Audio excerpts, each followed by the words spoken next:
Welcome back to Texas Tea.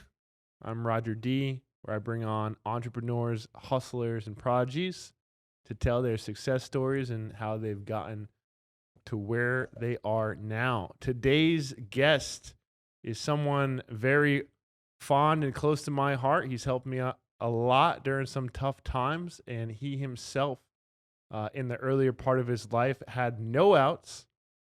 Went from that to just trying to figure out poker in the underground rooms at Houston to now he's pretty much the reason why you probably shouldn't log on to any online poker site because he will take your money. And being a dad, working a 9-to-5 job, he's also Webster's probably biggest online professional poker player, Chris Rauscher. Hey, what's up, guys? How's it going? Oh, guy, you should probably look into the camera. How's it going, guys?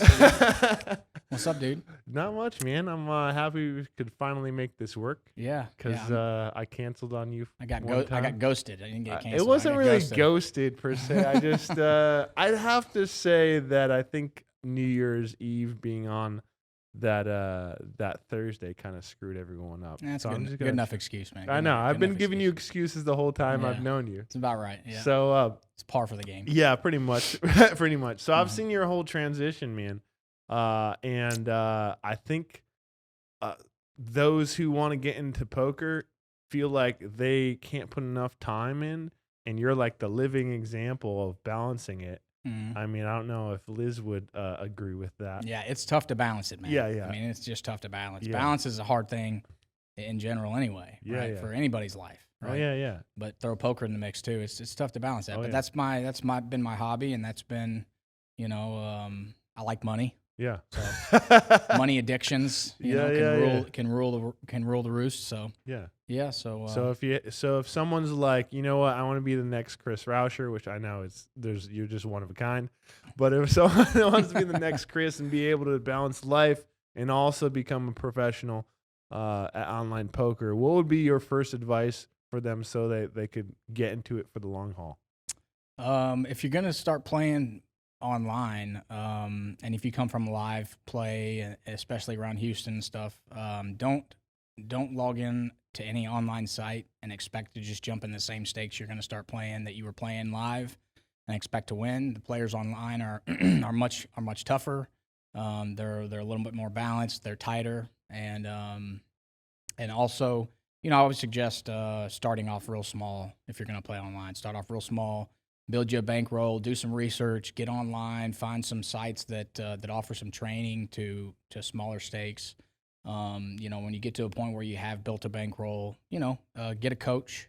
I've had a coach. Shout out to Wilt on Tilt, Aaron Wilt, which was an old school coach who played a lot of high stakes games before Black Friday and even after Black Friday in the U.S. and sent me on my way to playing and killing poker really online. So yeah. And for those that don't know, Black Friday was I believe it was April 2011. Tax day of April 2011. April 2011, when the government pretty much went after every online poker. Three major sites. It was Ultimate Bet, Poker Stars, and Full Tilt. They went after all three of those sites, shut their websites down. Locked up their banks, seized their bank accounts. Mm-hmm. Luckily, a lot of the players, I'd say probably 90% of the players got their funds back from those sites. It turns out Full Tilt was a Ponzi scheme. That was a crazy thing. But, so you got to be careful where you're playing these days. There's a lot of reputable sites out there still that operate in the U.S. And it's not illegal to play online poker, just so people know. It's not illegal to play in Texas especially. There is a few states, I believe, that it's illegal. I think Maryland, it's illegal to play online. Actually, they could take you to jail.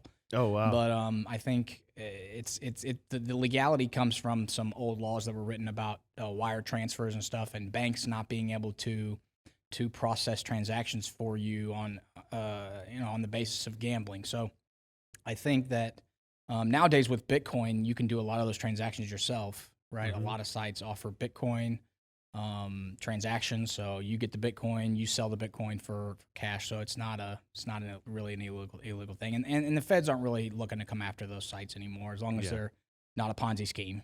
right? Yeah, exactly. It's just wild. It's just wild that it all happened. All they had to do was just legalize it and tax it, and everyone would have been happy. I agree. That's the same thing they say about pot and about other drugs and other kinds of things. But Yeah, you got opponents and proponents on both sides of the aisle, right? That don't want to see gambling. They think it's leads to problems in families and debt problems, etc. So there's I can see both sides to people lobbying governments to keep it from being legalized. So. Yeah. But it does seem to be slowly becoming more mainstream to legalization. I mean, like New Jersey and Nevada, some other states have legalized it. I think Michigan. So it's on its way to probably some sort of legalization, just like pot, right? In the coming years, I think even New York now is looking to do some sports betting, and then you got DraftKings and FanDuel and stuff. I mean, those are. I mean, that's really gambling. I don't care however you slice it. That's a gambling site, right? Yeah. I mean, for most people. Yeah, the fantasy sports world is definitely betting, right? Yeah. So it's just disguised in another way, and they're skirting a gray kind of a gray area. So they're trying to make it seem like more of a game against other people. Right. Exactly. Yeah, right. Yeah. So it's so there's some good arguments for poker being legalized as opposed to casino slots and other kinds of games that probably shouldn't be legalized. Probably maybe it depends on your side of the street, right? Whatever side you sit on, but gambling poker wise is playing against another human. It's a battle of wits, and it's a battle of all that. Yeah. So. Now with those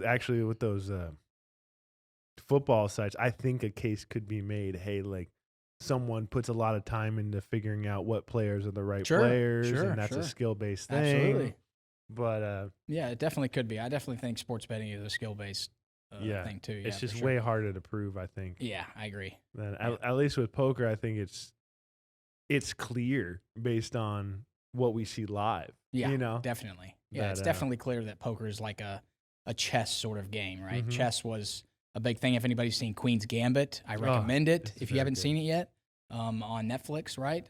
Shows chess back in the 60s and how it was a big, huge deal. And really, what happened to chess is happening to poker, right? Chess was killed off by artificial intelligence, basically, because solvers basically solved chess. They solved the game of chess, right? These computers. So and it's basically happening to poker, but it's going to take a lot longer because poker has so many variables, right? It's such a complex game.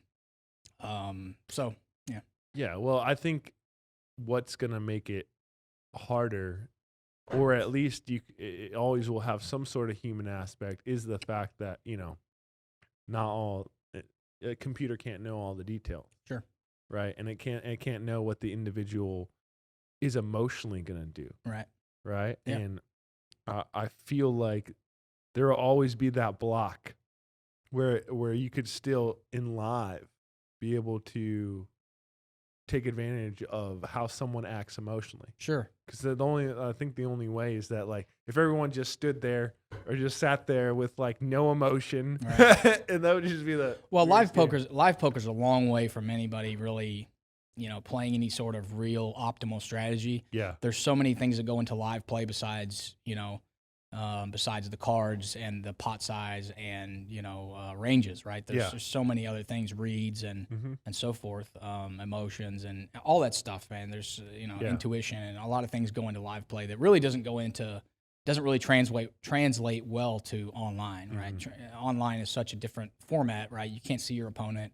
You have to pick up what you can, and ranges are typically a lot more condensed and refined in an online format, right? Yeah. Where I know what a player has in the cutoff, what his range began with if he's a regular player. I know what his range looks like. Whereas live play, you don't really know that. It's hard to know if a guy's opening 7-8 offsuit in the cutoff or not in a live game, right? But in online, you actually can know that, right? Yeah. So you can actually count combos, you can do a lot of different things and understand ranges a lot better in online. Yeah. So it's a lot tougher. It's a lot tougher. Would you then say that the average online player is better than the average? Yeah, definitely. Now, I wouldn't say that there's people that say that, the stakes are 10 times different, 5-10 live is 5 cent, 10 cent online, which I disagree with. You can't really compare live and online stakes, right? You can't really compare them like that because they're just too different. There's strategies for both that are just wildly different, right? I need separate, not to mention that live games typically play 300, 400, 500 big blinds deep, right? Everybody has lots of big blinds on the table, whereas an online game is typically capped at 100 big blind buy-ins and such. So you just really can't compare them in that way. But I do think that they are wildly different, right? So anyway, I guess. Yeah, so definitely the average poker player online is definitely better. Yeah, I would say they're definitely Well, better. what do you think? Because I always was curious about this. What do you think pushed it such that, you know, someone online has to become better? Like how come that skill, like edge, is so significantly different? I think it's mostly because of software and training sites and getting in hands per hour, right? Whereas at a live game, I can only get in 20, 25 hands an hour. So you're sitting there and, you know, there's so much more that goes into a live game, whereas online, you have to get better. And it's like, since everybody's better in the online, it forcibly makes you better by playing against better opponents for hundreds and hundreds and thousands and hundreds of thousands of hands, right? I've given Gonzalo some photos of my graphs and stuff from my I'm sure online. Gonzalo at this point will have put it up. I'm sure he'll put them up. One is a graph of my lifetime winnings in big blinds for 1.3 million hands, right? Which is played over the last that is crazy 6 to 7 years. About. Right. It's a 1.3 million hands. I mean, I could never play that many hands in a live setting in my lifetime, probably. Right. Yeah. But yeah, so that, and then I have like last year's stake breakdown of last year's stakes that I played. So you can put 2 and 2 together and figure out, you know, for yourself kind of how I'm doing online, right? Yeah, hard flex on the whole audience. Yeah, right. And so I have an hourly rate on there too in one of the posts. So so yeah, it's definitely a difficult landscape, and it does nothing but get tougher, right? Yeah. There's younger guys coming in to play year after year, and they study hard and they play hard, and you know, so the game does nothing but get tougher online, right? Whereas live play, it's gotten a little tougher, but I've played live this year a little bit, and it's just not comparable. I feel like it's been reinvigorated. Right, it has, especially around here in Houston. There's obviously the gray zone where they got these clubs now. It seems like it's kind of boomed a little bit. Yeah. And online this year has been great because of COVID, right? A lot of people stuck at home, can't do anything, so they're playing online. So it's been good. Poker's been good this year. Yeah, for sure. Or I say this year, last year, 2020. Hey, can you I think I made it too cold in here. Oh my God. My fucking fingers are like. I told you. I know you're right. I know you can't. You never get tired of hearing that. But anyways, we can keep going. I just was gonna pause for that. Okay. So obviously there's a lot that someone needs to learn, and you know, when was the moment that you're like, you know what, I need a mentor, because you can only read so much and watch so much and review so much. You know, it's funny that you asked that. I don't really know when that moment was as far as a mentor. I don't know that I needed a mentor. I obviously needed a coach online, but I think even before that, right, when we were playing together and stuff at Bullies, and yeah, I say Bullies. I'm gonna make a shout out there, but yeah, Bullies, so Mike Treywick, Treywick, and yep, all those guys. So, you know, back in the day, I didn't know what I was doing. Right, I just knew that I didn't want to work overtime at work anymore, and I wanted to play poker and make a little extra money. I was okay if I made $500 a week. That would be good enough for me on average, right? So and so I befriended people like yourself and like others that I thought were good and that I thought I could learn from, as well as, you know, bounce ideas off of back and forth. And that's when I realized I needed some other help, right? You know, I needed to connect with people like me that wanted to get better and learn the game and do better, right? Yeah. And then when I got what happened was I had this move in with me, and he convinced me to get a dog, and you know I'm living in this house in Dickinson, and I ended up getting into a relationship with this woman, and this woman, and you know, me wanting to go play live poker anymore and make a ton of money wasn't as viable because I wanted to spend more time at home. I wanted to spend more time with my wife and my dog, right? And I finally kicked Roger out, and so that's when I made the dive back into online poker. I was winning at live poker. I was finding games around town, but it was difficult because, wait times, you got to sit down and wait for a table. You got all these different things I didn't want to have to deal with. I got to drive there. I got to drive back, all these things I didn't want to deal with. So I found online poker. And right when I jumped in and started playing 5-10, no limit, because I thought, well, whatever, right? I have a big enough bankroll. Yeah. And I got slaughtered at first, right? Well, actually, I won a bunch at first, and then I got slaughtered. And I didn't understand why my strategy wasn't working anymore. So that's when I realized I needed a coach and somebody that was beating the games that I'm beating, right? Yeah. And so that's when I found Wilt on Tilt, which is Aaron Wilt, and he doesn't even play poker anymore. He's an Amazon seller, which is so random. He's killing it with that. So, but yeah, so I found him and built a relationship with him and did a lot of work, a lot of study, spent a lot of money. I probably spent $10,000-$12,000 on coaching alone, along with some mental game coaching. Yeah. Right. I got mental game coaching through Jared. What's his last name? Tendler. So he's written some books, mental game on poker and stuff like that. Mental game of poker. I got some coaching from him. I remember. I read that. Yeah. So, the rest is history. And by the way, for everyone that was listening, about the fact where clearly Chris, even though he allowed me to stay in my house at a low time, he clearly was not happy about it. I was happy about it for a while, man. It was good. It was fun. We had a lot of good times. Yeah, man. I know. It was a lot of good times. Yeah. No, it was a lot of good times. Yeah, Neither of us could cook well. But, no, we couldn't cook well. we ate out a lot. Yes, a lot. But yeah, mental game I think is a big topic there, because I think one of the biggest pitfalls of players is letting their emotions deviate, them deviate from their strategy. What would you say? Well, first of all, it's like two questions. How much more significant or not as significant do you tilt, or would you tilt online compared to live? And then the second question is, what are the processes you put in place to make sure you don't tilt? Okay.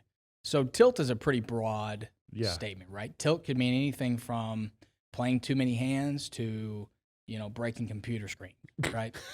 So it's a pretty broad thing. So, and as far as the last one wouldn't be so bad, because then it forces you to stop playing. Yeah, well, breaking your mouse is another one. Yeah, right? you punching holes in walls and stuff. You went like through that. a lot of mice.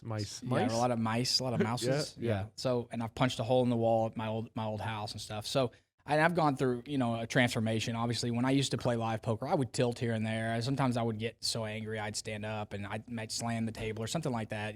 But it wouldn't be nearly as bad as online, because online you're playing so many more hands per hour. You see so many more bad beats. Mm-hmm. You really you can see you can get oversetted twice and run aces into kings and get a set flopped on you, all in a matter of 12 hands or something. Yeah. Right, and lose 4 buy-ins like that. Right, and you have to keep your cool, especially if it's at the beginning of a session, right, or something. And so that's the worst. It's the worst. Beginning of a session. Yeah. And that's how this year's been for me for the last couple of weeks. It's been so annoying. I've been just running into the tops of ranges. Run better like Jordan. I know. I'm trying. Teach me, Jordan. Teach me. So next level. Yeah. So anyway, as far as tilt goes, I really focus a lot on mindfulness training. Right, and meditation, and I think I've made huge strides over the last 5 or 6 years from tilting. Like, I used to actually let it affect my play. I would let it affect how often I'm 3-betting, 4-betting pre-flop, what kinds of hands I'm opening from various positions, which obviously affect my play, especially on the river when I'm beat and I know I'm beat and I call anyway because I'm tilted, whatever. A lot of that stuff has kind of gone away. Right, a lot of it. Right, it's very, very seldom that I find myself in a situation where I've tilted off a stack due to just rage or tilt. Right, and that all comes for me from learning Jared Tendler's stuff, right? He's written a book called Mental Game of Poker. A lot of stuff in there it relates to me specifically. All the stuff he talks about when it comes to tilt and it comes to mindfulness and how to inject logical statements into stuff. Like, because I get, my mind will get down on itself saying, I suck and I shouldn't have called there and I'm so bad and da da da da. And, or these fish play so terrible. I can't believe he called with that hand, blah, blah, blah. Yeah, well, and the injecting logic statement there is, well, I need these players in these games, or poker's not gonna be what it is, right? I need this guy calling with 5 deuce offsuit, for 40 big blinds pre-flop to see a flop, and it comes 5 deuce deuce, right? I need those guys in the game, otherwise there's not gonna be a game to play, and there's not gonna be money to win. So that's the correct statement that's the logical thing to think, right? But my mind goes to, I can't believe he called with that. What an idiot. He's so bad. I work so hard and I shouldn't be this unlucky, whatever, know? And so I think I've made strides of progress in realizing the stuff in game through mindfulness, through actually doing some warm-ups and cool downs pre and post session, and stuff like that to really focus on my play and how I'm playing rather than the variance in the game, because the variance is incredible, man. I mean, I've gone through times when I was down $40,000 in a matter of a few weeks, right? Yeah. And then break even for 100,000 hands, which can be 2 to 3 months, right? And so that can be mind-numbingly tilting, right? And it can really make you question your game, make you question everything about the game, make you question your strategy. Was I ever a winner? Even though I have 1 million hands played, I can still sit there and go, man, am I still a winner? Are they getting me? Or whatever. So it's a crazy game. Variance is, it's crazy that our minds don't understand variance. And that's why players think that online poker's rigged. They see these bad beats and they can't understand it, right? I can't understand, that my aces can lose, 5 times in a row. It's unfathomable. Well, right? I think it's because our brains are generally built to recognize patterns. Sure. So that's why there's so much superstition, because you think something could happen, and then like it just takes like a couple times for it to be validated, and you're like, oh fuck! Every time I fucking knock on the table 2 times, that king comes off. Exactly right. Yeah. So it's some really stupid stuff. And variance inevitably does follow patterns too. Yeah. I mean, it does follow patterns of up and down and stuff. It doesn't. It's not completely just crazy. Right. Yeah. So, if you look at a single like moment, like a single hand, like or a single card coming, like every time it's going to have the same probability based on what's already out there. Exactly right. But but if you look at swings, it's going to be cyclic. It's over time, it should be cyclic. Right. And you can see the swings in my graph. If you go back and look at the graph I posted, that's on this podcast, you can see the swings in there. The green line, I mean, those swings are huge swings. Those are $30,000 and $40,000 swings that are in there, right? But the overall graph over 1 million hands has evened out and gone up, right? So, it's tough when you play 20,000, 30,000 hands and you don't make any money. Yeah, it can feel frustrating. It's the same thing at live poker. You could play for a month or 2 months as a good player every day, 40 hours a week, and not make money. Yeah. So variance is so incredible that we just still can't understand it. So obviously during the times that you're tilting or had tilted in the past, those are like outlying data. It's outlier data because it shouldn't have happened that way. So how do you kind of put a filter on things that you're looking, you're like, okay, I tilted back then or during this time, so those numbers aren't fully accurate as they should have been? I'm not really sure I understand that question. Okay, so I'm saying like, say it another way. Like, do you ever look at data and know that in a certain period of time or a certain day you tilted high, and then you kind of could say, okay, that's not indicative of what it should have been, like, and how do you adjust it? Yeah, I just don't look at the data that closely as far as because it's really tough to figure out, like, well, I tilted in this hand, does that affect this or that? I mean, it's really difficult to, and I can look at sessions, and the way I have a spreadsheet built that I use for mental game, and I have I have one half of the spreadsheet like where I type in different, like it's a daily spreadsheet, like it's a daily thing. So I type in how I'm feeling today, what I'm thinking about from last session. How does that feel? How did last session feel, et cetera. Then I play. Then I do a post session where how do I feel at the end of this session? What was my tilt level? How did I feel I played, et cetera, so that I can basically get rid of every day's like emotional buildup because it's emotional to play this game all the time, right? So if you run bad for a long time, that shit can build up on you, and then the next time you start playing, you instantly get it all in with ace king and lose to queens and lose your mind, which is a super standard spot, which is super standard like coin flip. So it's like it's you got to get rid of that emotional baggage every day. For me, I do, right? I have to get rid of that emotional baggage every day. The way that this, even running good tilt, right? I can run good for forever and think that I'll never lose, right? And run good for a long time, think that I'll never lose, and then I'm start making stupid plays because I think, oh, this guy can't call a 3x pot shove. Yeah. And he calls me with second pair. Well, you get like a god complex. Almost. Yeah, right. Like, you think you just can't lose, and that's like winning tilt. Right, which can affect your. That's play. an interesting thing, though. By the way, because I think that takes, you can take that into account live, that God factor, almost quote unquote, because like if you are winning a lot of pots, that actually will affect the play at the table. Oh yeah, definitely. Yeah. You can definitely.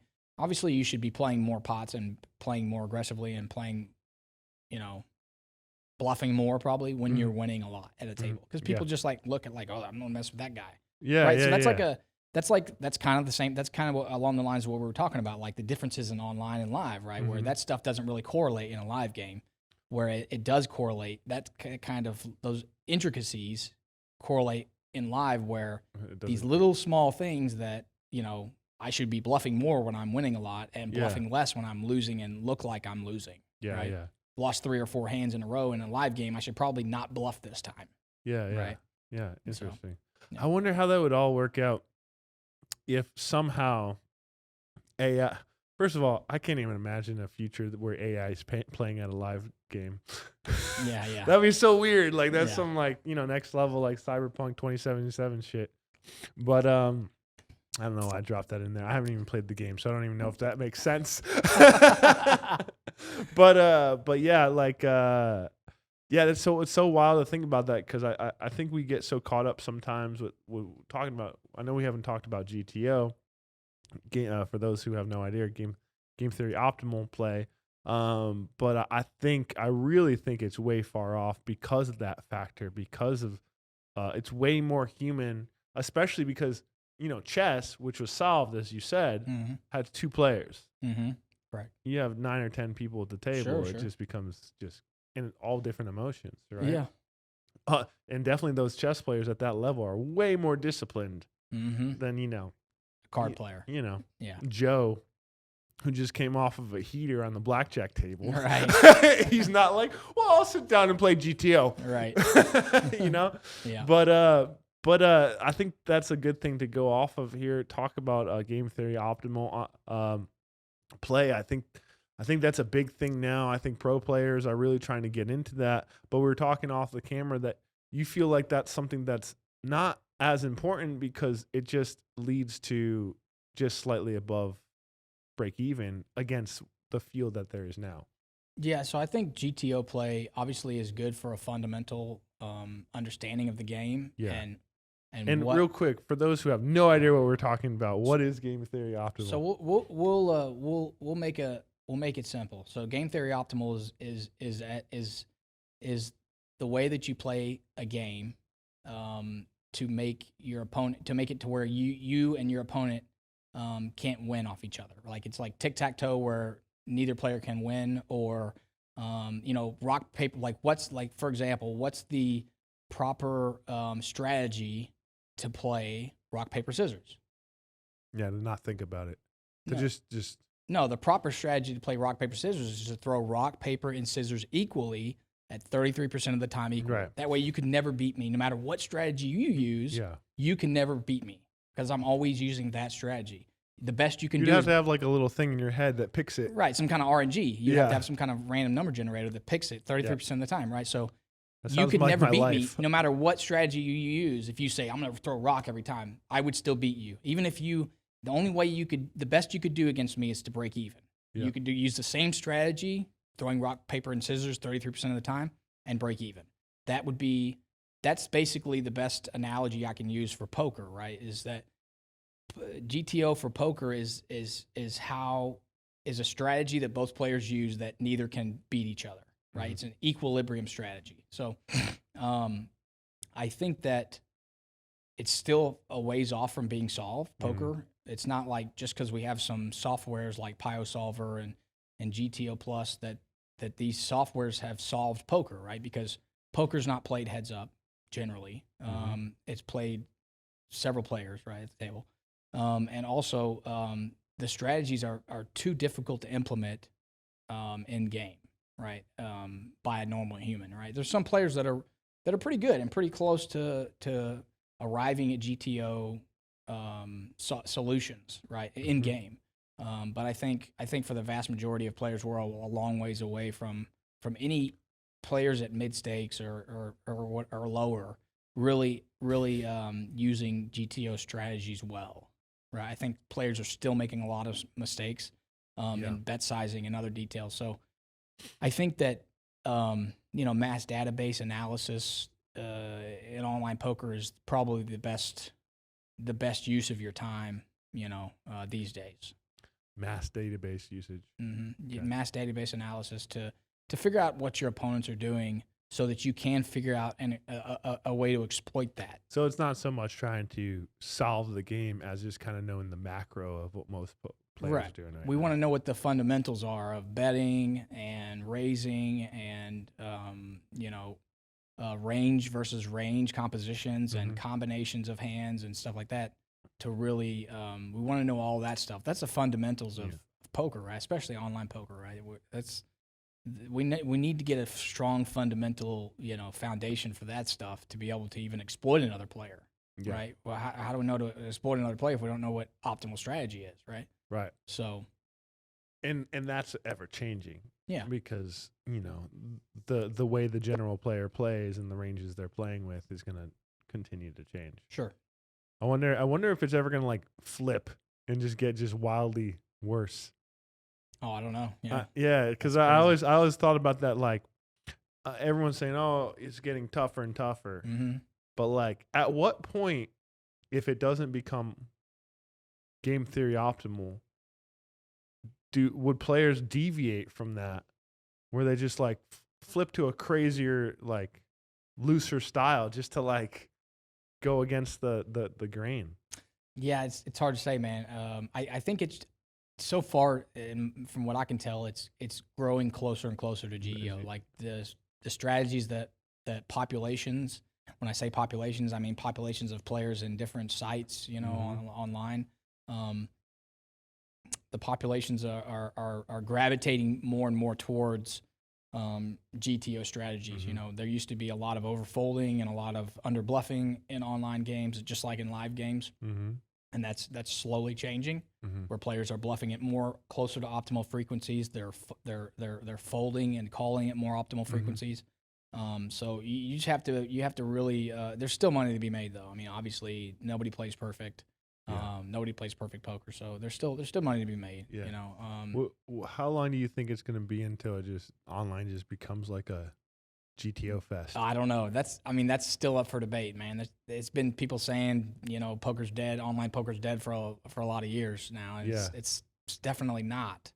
But it's got definitely better, I feel like, recently. Well, this year or last year, especially because of COVID, I think there was a lot of people at home, playing on their own or whatever. They couldn't go to games. They couldn't go to. I mean, all the games were shut down in Houston and elsewhere. So people wanted to play. They want to gamble, right? I mean, I donated like 1,000. I was playing 5-card Omaha. Oh, were you? For a minute? Oh, yeah.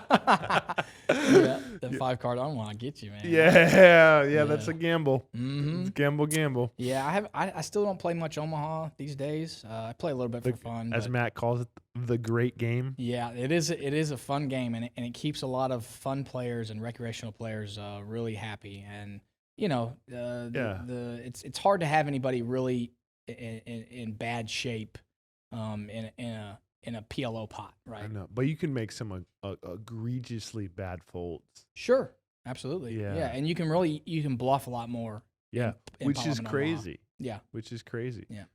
And what are your thoughts on that? Because I feel like I feel like as online is increasingly becoming like tighter and tighter in skill level, live is starting to migrate from hold'em to PLO. Is it though? Because I haven't seen that really. I haven't. Really, I don't play. I feel like play a lot of live. Yeah, but, you don't. Yeah, but I haven't seen. I mean, like when I look at like I don't know.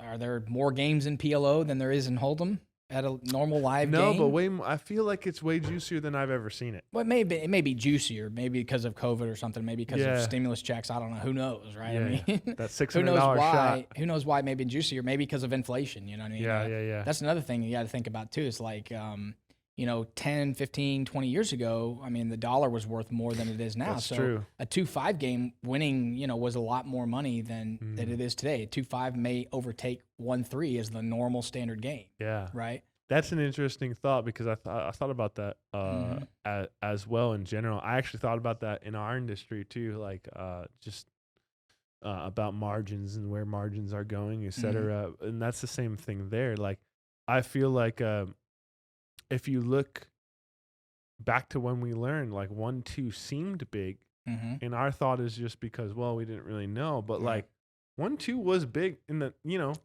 early 2000s, late 90s. That was good money. That was good money. Yeah. So I really think that that's what's going to happen. Inflation is really is a real thing, especially now with the way the government's printing money. I mean, hyperinflation is going to happen a little bit. I mean, we're seeing rates at 0. I mean, I can get into all this kind of talk, but I mean, the dollar is going to be worth less money moving forward, right? Oh yeah, so, of course.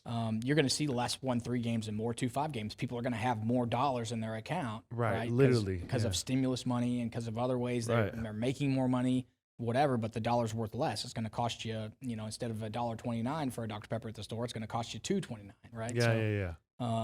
So and to move into we can talk a little bit about cryptocurrency into that, Yeah. So that's a fun topic. Here's your plug to buy Bitcoin. Yeah, buy some Bitcoin. No, yeah. So it's funny. I was looking at this morning. My wife sent me a text, showed me some text that showed we were talking about Bitcoin back and forth in 2017, and she had bought like $350 worth in 2016. I remember when she did that actually. Yeah. Yeah. And she never sold it, and I still have it for her, and it's worth like $9,600 now. And I was looking back through some of the transactions that I had because I was buying and selling Bitcoin through poker sites, and there was times when I had 30, 32, 35 Bitcoins, at one time, and it's crazy that I don't have those anymore, and that I was looking at some of the amounts. Could be a millionaire. 1.2 million. It's just mind blowing, right? So it's kind of that'll put you on tilt right there. Yeah, no, just don't look at I don't know why you did that. I don't know why you looked at your wallet. It's so depressing. Yeah, it's so depressing to not have. But like we were talking about earlier, there's no way I could have held on to that through the massive swings of cryptocurrency. But I know you're big into cryptocurrency because I know you were the one telling me about Bitcoin for so long, and then I finally. When I was drinking, we were in Vegas. I remember in Vegas breaking you off 3,000. Yeah. Like out of my roll and just buying it in cash for you because you were like, you got to do it, bro. I was like, all right, let's get it done. I unfortunately sold it when it was at 2,700 back in 2017. But I actually want, because we're talking about XRP before, interesting kind of thing to bring up because the SEC filed the lawsuit saying that it was an equity and not a currency. What are your thoughts on that? I really haven't kept any kind of kept up with that at all, especially the Ripple. I haven't kept up with Ripple at all. I had some Ripple in 2017 when it was like not crazy. So much Ripple by itself, but just the SEC trying to the SEC. Well, I don't know. The Ripple thing is its own thing. XRP is its own weird government. I don't know. Right. I don't think that they're going to change anything about Bitcoin. Like, I think they will come out with more regulations. About Bitcoin. I think they're going to try to regulate like just your own like self-hosting wallets to be like KYC, like know your customer. Okay. Right. That's what banks have to have. They have to like to set up a bank account and to transfer money, your bank has to know you based on the Patriot Act from the early 2000s after the Twin Towers. Yeah. Went down. the government wants to know where your money's going, where it's coming from, and they enacted that, some years ago. So it's really tough for poker players, especially, and then they have these seizure laws where they can just seize money, cash. I don't know if you've heard about these poker players that have had their, bankrolls seized by driving across state lines with they had no drugs on them. They didn't have any, they weren't selling drugs. I actually remember hearing a story about professional blackjack players. They were traveling with cash, and they seized up like $60K. Yeah. And so it's like these crazy laws that are in the books where they can seize your money without you doing anything wrong, right? So those kind of laws make Bitcoin very valuable and very sought after, right? Because that there's nobody that can do anything about Bitcoin, right? I can have Bitcoin, I can take it across, anywhere in the world with me, and I can transact it with other people anytime I want to, and there's no government hands-on. So the government's going to try to regulate it a little bit, but I don't think that's going to be a problem for Bitcoin and other larger cryptocurrencies. I wouldn't get involved with any of the smaller, coins that are like Ripple, I wouldn't get involved with any of the really small, some of them are scams and stuff. It's like penny stocks. Yeah.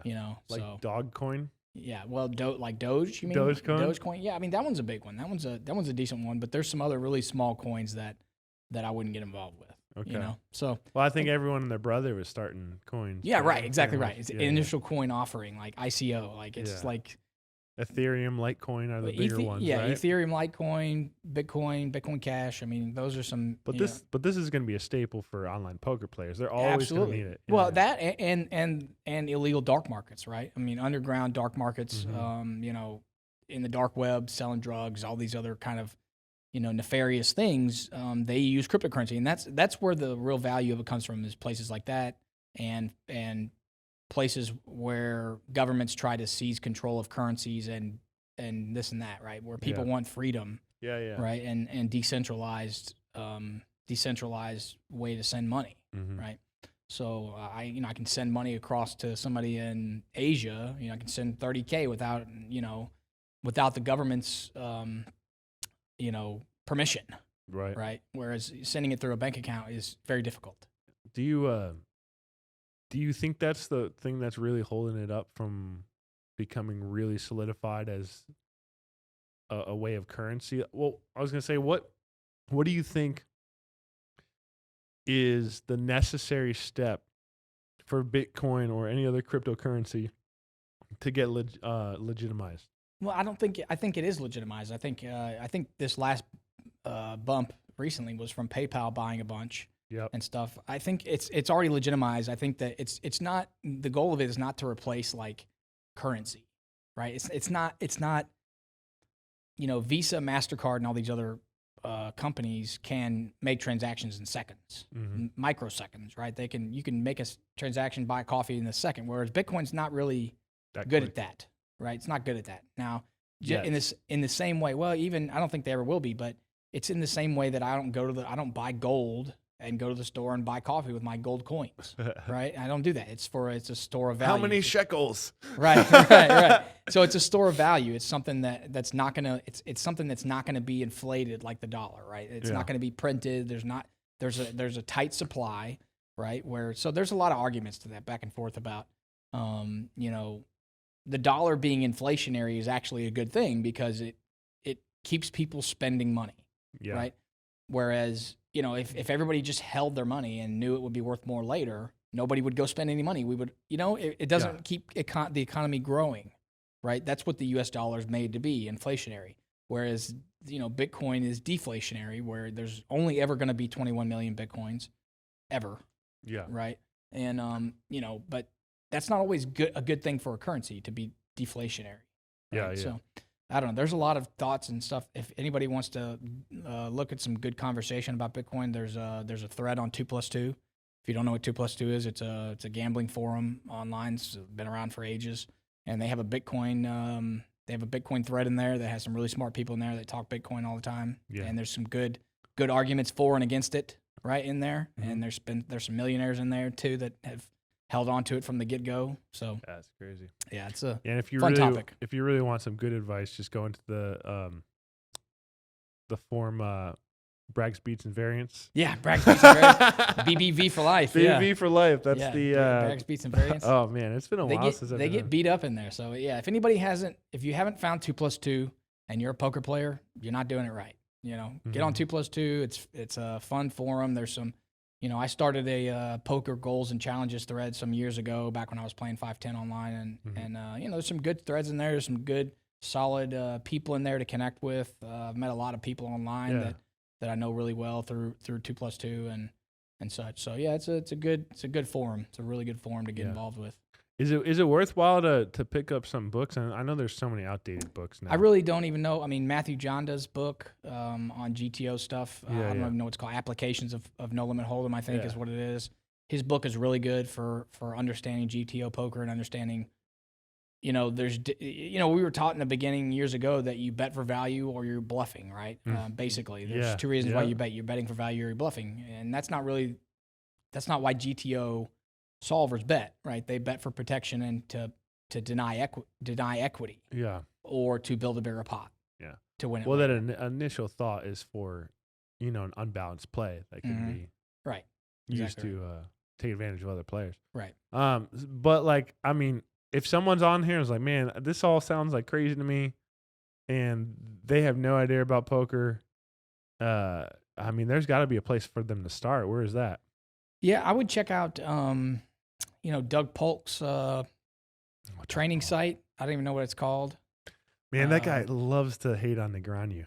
Oh, he's playing him heads up. Did you know that? Oh, is he still? Yeah, they're playing. He's beating the shit out of him. Really? Yeah, he's up like 800K in the first 12,000 hands. And Negreanu's been crying about his bad beats from him and stuff. Like, I mean, Polk is a shit talker, but he's a good player, bro. I mean, he's a good online. He's an online pro. I mean, he's a good heads up player. He's one of the best in the world.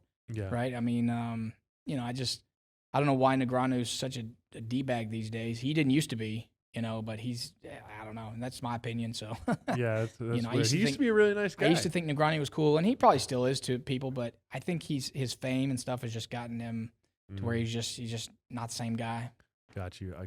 What about Crush Live Poker? Are you still? Yeah, I don't really look into that much anymore. I don't know what they're doing on there. Yeah. I mean, he's got a YouTube channel. Yeah, I used to get involved in Crush Lives. I used to listen to Bart Hansen back when he was on Deuce's Plays. I know. Back on what was the name of that? Deuce's Wild. I don't remember. Yeah, there's a forum called Deuce's Wild or something like that where he was a podcaster and he was doing podcasts and I used to listen to him a lot, and he was a really good. He has some really good live strategy. Yeah. So. No, and I think it goes back to the kind of more simple strategy of just like betting for value. And I don't think enough people do that. Definitely betting for value thinly and stuff. That's online. I mean, live play is all about getting value and not bluffing a ton. Totally different. Yeah. But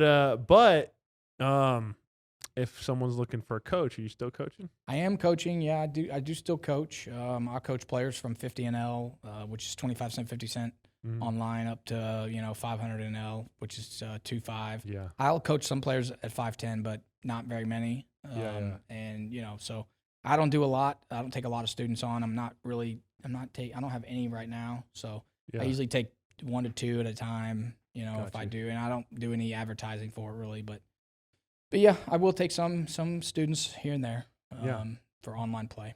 So well, if you're looking to get some lessons from Chris, you can certainly contact us. We'll contact him, or you can find Chris Rauscher on Facebook. Yeah, you can find me on Facebook. Thanks for coming on, man. Thanks, Liz, for letting him out of the house. Yeah, thanks. She's got the baby today, so I think they're out doing something in the rain. I don't know. Oh man, that's weird. Yeah. Poor Brianna. Yeah. But as always, guys, thanks for listening in. You can find Texas T Podcast on YouTube, TXTTEA Podcast for Instagram, TikTok, Facebook, all the great places. Any questions you have for Chris, shoot them down below. I know this is probably the second time you'll hear poker talk. It could be a little bit confusing if you don't know. So please do have us clarify things, because I could get a little deep in it since I love it. But until next time, guys, thanks for listening in. All right. Thanks, guys. Thank you. Thanks.